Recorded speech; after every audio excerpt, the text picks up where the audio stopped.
Donc bonjour à tous, ici c'est Jean-Jean, alias Jean-Jean la bricole, et sur cette chaîne on parle crypto-monnaie, et ma spécialité c'est le minage de crypto-monnaie. Donc aujourd'hui on va pas parler de crypto-monnaie, on va parler de solaire.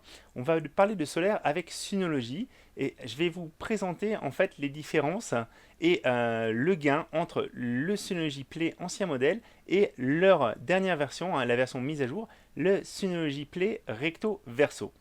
Alors, je vous cache rien, je suis partenaire de Synology, hein. C'est un partenariat que j'ai été chercher moi, donc c'est moi qui leur fais une proposition. Et aujourd'hui, donc si vous achetez un panneau en passant par mes liens que je vous montrerai, hein, Sunplay underscore Jean-Jean, vous obtenez une remise et moi j'obtiens un cashback de la part de Synology. Voilà. Donc je préfère le dire, que ça soit clairement indiqué. Encore une fois, c'est moi qui ai été chercher le partenariat, donc j'étais quand même convaincu déjà du produit de base, mais vous allez voir, tout n'est pas parfait, hein. Voilà. Donc maintenant que je vous ai dit ça, je vais vous montrer, on va commencer par, je vais vous montrer une petite vidéo, hein, de présentation. Donc sur le toit, j'ai pu installer mes deux panneaux. Donc vous avez au premier plan l'ancienne version et là la nouvelle version. Donc bon, comme toujours, moi j'ai eu aucun souci au niveau du transport. Ça arrive sur une palette qui est très bien accrochée. Donc si le transporteur fait bien son boulot, tout va bien. Et on voit bien la différence entre les deux avec le fait que le Sunplay Recto Verso a des cellules qui permettent donc de capter le soleil par derrière. Donc c'est ce qu'on appelle l'effet albédo. Donc j'ai fait une autre petite vidéo, vous allez voir ici. Donc on le voit de façon un peu plus statique. Donc l'ancienne version qui est déjà très bien finie et la nouvelle version avec donc ces cellules qui permettent de refléter le soleil des deux côtés. Donc comme vous pouvez voir, moi je suis sur une terrasse avec des cailloux blancs. Donc c'est un petit peu les conditions idéales pour ce type d'installation. J'avais posé la question de savoir est-ce que d'après vous ça allait produire, quelle allait être la différence. Donc encore une fois, vous ne pouvez plus commander l'ancienne version. Donc de toute façon, si vous achetez un panneau aujourd'hui, ça sera un panneau recto verso. Et vous aviez été 21% à penser que la consommation c'est identique, la production plutôt. 47%, donc la majorité pensait qu'il y aurait un gain de 1 à 5%. 19% entre 6 et 10, 8% entre 11 et 15, et 6% quand même plus de 15%. Voilà. Alors, je voulais aussi vous parler de quelque chose, parce qu'il y a des gens qui en ont parlé dans mes anciens commentaires, hein. Alors je vous rappelle que j'ai fait une vidéo de présentation du Synology Play et aussi une vidéo un petit peu bilan après plusieurs mois d'utilisation. Et donc j'ai Mimi le Modeste qui en a bien parlé. Faut faire attention parce que moi en tant que mineur de crypto-monnaie j'ai besoin d'utiliser de l'énergie 24 heures sur 24 pour mes machines. Mais si vous investissez dans des panneaux solaires et que vous n'avez pas d'activité qui vous nécessite d'utiliser de l'énergie H24, vous risquez de réinjecter à EDF et les réinjections sont faites à titre gracieux. Donc encore une fois, le solaire, ça demande aussi un petit peu d'adaptation parce que vous allez produire le plus quand vous avez le moins besoin de la production. Donc, moi, j'incite les gens à lancer leur lave-vaisselle, lave-linge, sèche-linge en décalé. Il y a aussi des boîtiers qui permettent de piloter plus finement la consommation. On peut aussi, par exemple, quand on a un cumulus, forcer le cumulus pour qu'il chauffe pendant la journée, justement quand il y a cette production.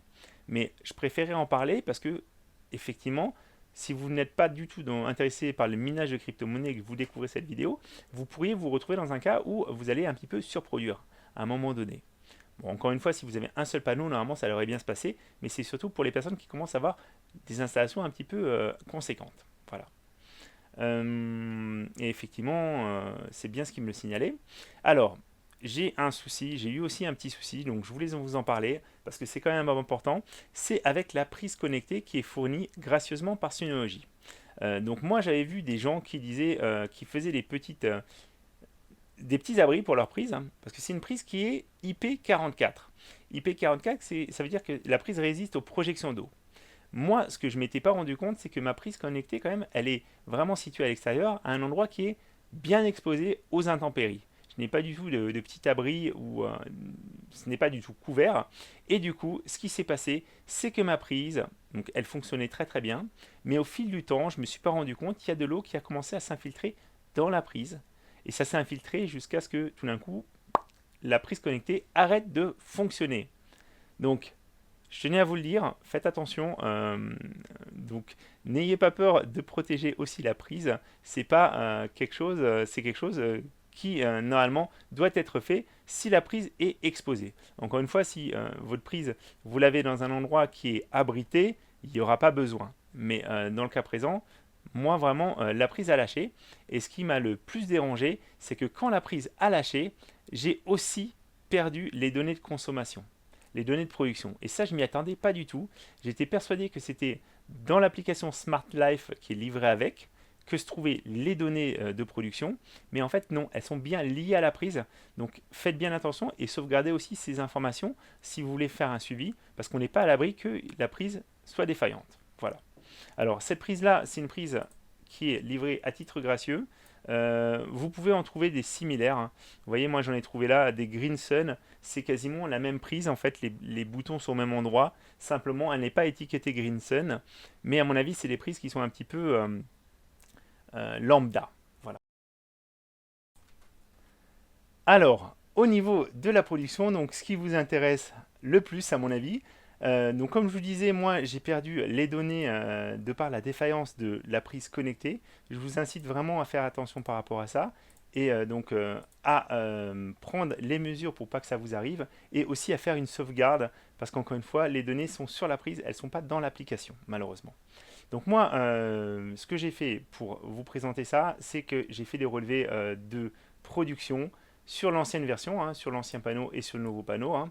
Donc ils sont connectés chacun avec leur prise connectée distincte et leur rallonge distincte. Je tenais aussi à dire que quand la prise connectée a du mal à capter le Wi-Fi, ce qui était mon cas au début, j'avais des problèmes sur les relevés de consommation qui étaient un petit peu incohérents. À partir du moment où la prise capte bien, pas de souci particulier. Et vous voyez, tous les jours, le panneau recto verso a produit plus que l'ancien panneau. Donc là, c'est des mesures 1,4 kWh, 1,59 kWh, etc. Donc le 3 mai, donc journée très ensoleillée. 2 et 3 mai, on a vraiment eu du soleil. Les autres jours, c'était vraiment beaucoup moins ensoleillé, hein, avec des journées aussi qui étaient vraiment très très grises en région parisienne. Et vous voyez donc systématiquement le recto verso est supérieur au niveau de la production. Et je vais vous montrer maintenant les pourcentages. Donc verdict, le 27 avril 13, plus 13,57%, le 28 14,38%, le 29 carrément 17,07, etc. Donc j'ai fait le total du gain. Donc on est à 14,35% de gain sur la durée que j'ai prise pour vous parler de ça. J'ai fait aussi la moyenne des pourcentages. Donc la moyenne des pourcentages ici, ça fait 14,49%. Donc clairement, les gens qui pensaient uniquement 1 à 5%, ils ont faux. Même les 6-10, on est vraiment au-delà de façon vraiment tout le temps. Et autre chose aussi, c'est j'ai été faire des mesures en temps réel pour voir un petit peu comment se comportaient les panneaux. Et effectivement, le nouveau panneau produit donc plus que l'ancien de façon consistante. Donc quand on est vraiment dans la période tôt le matin ou tard le soir, on a une différence de 5 watts de production entre les deux panneaux. Et par contre, quand on est plus en pleine journée, quand l'effet albédo marche bien, ça monte jusqu'à 50 watts. Donc j'ai un panneau qui faisait 318 watts tout à l'heure, pendant que l'autre faisait dans les 270 watts. Voilà, pour vous donner un ordre d'idée. Donc clairement, moi je suis assez surpris et agréablement surpris avec les résultats de cette évolution. Encore une fois, cette évolution, si vous prenez un panneau, de toute façon, vous aurez la nouvelle version. Il n'y a pas eu de supplément de prix, donc je pense que Synology a quand même très bien vendu ses stations. Il voulait se remettre à niveau parce que la concurrence est là, la concurrence arrive avec des produits qui sont pertinents aussi. Beaucoup de produits qui sont très proches d'ailleurs des panneaux Synology, à tel point que parfois on a vraiment l'impression que c'est le même panneau. Voilà. Donc il voulait se démarquer et aujourd'hui donc c'est le premier fournisseur de panneaux plug and play qui propose donc un panneau recto verso. Donc pour moi c'est très pertinent. C'est très pertinent aussi quand on a une surface qui est déjà claire. Par contre, effectivement, si vous avez votre panneau posé sur l'herbe ou sur une surface qui est vraiment noire, ça sera un peu moins pertinent parce que l'effet albédo, donc la réflexion du soleil sera un petit peu moins importante. Voilà.